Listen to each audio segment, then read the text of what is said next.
Ang sarap. Hmm. Try nyo.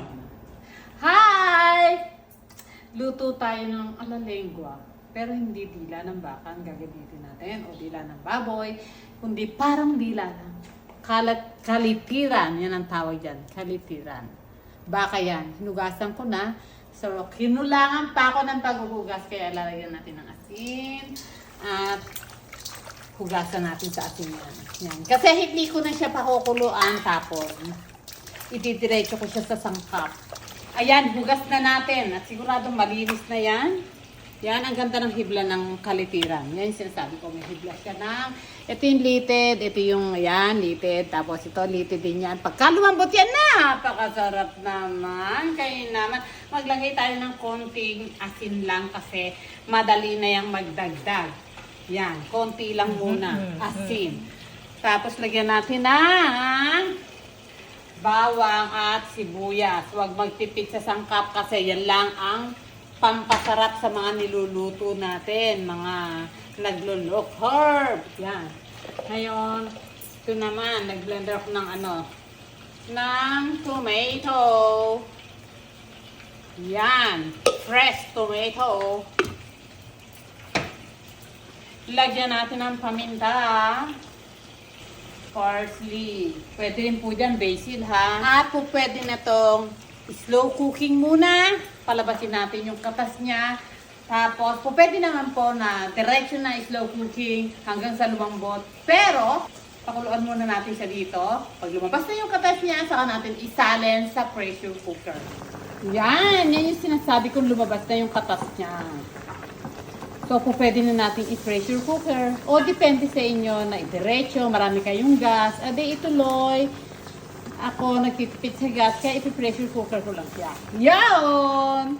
Ayan, sinalin na natin sa pressure cooker. O, ganyan na itsura niya. O, hindi pa magayo ang kanyang litid.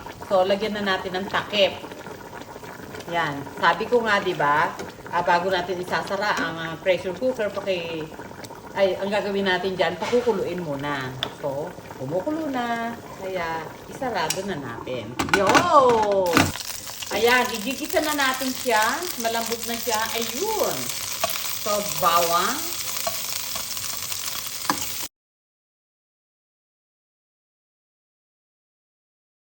Next, sibuyas.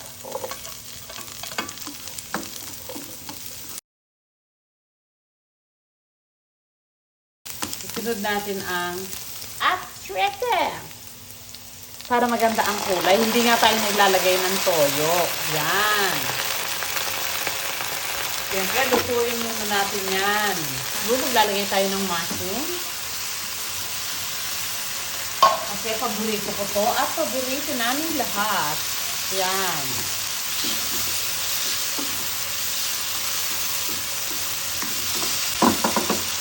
Maglagay tayo ng konting asin. Konti lang kasi may lasa na yung baka. Yan. So, ilagay na natin ngayon yung pinalambot natin. Yan.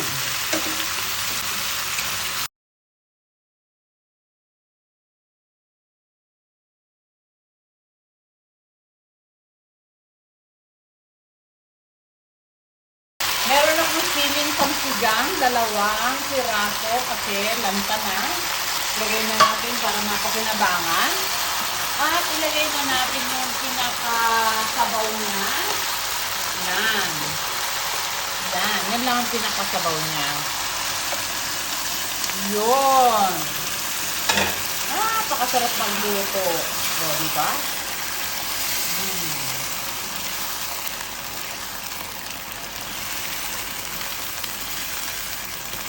Wow!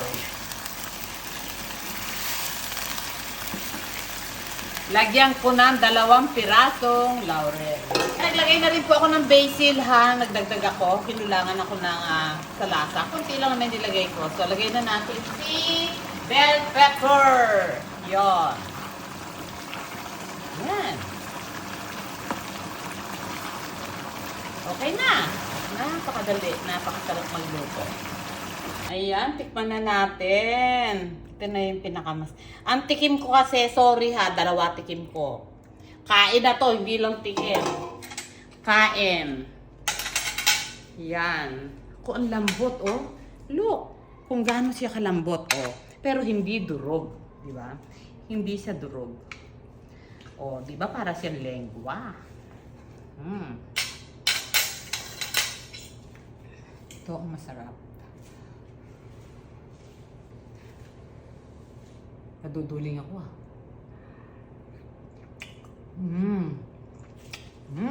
Naman! Naman! Kailangan ko na nang magyabang. Ang sarap! Try nyo. Nakakadagdag sarap sa mga niluluto natin. Yung tamang pagpili sa karne. Tulad nito, ang ginamit ko kalitiran. Kalitiran ang gamitin nyo kasi ang kalitiran may ibang sarap na ibinibigay. May kinukontribute siya na sarap. Dagdag sarap sa niluluto natin. Ito ang ating alalengua low carb ni bata. Yan! Okay, bye! Thank you po. Kain po tayo. Tingnan nyo naman, ang lambot to. Wow! Yan yung litid. O, di ba? Sarap. Bye! Thank you for watching.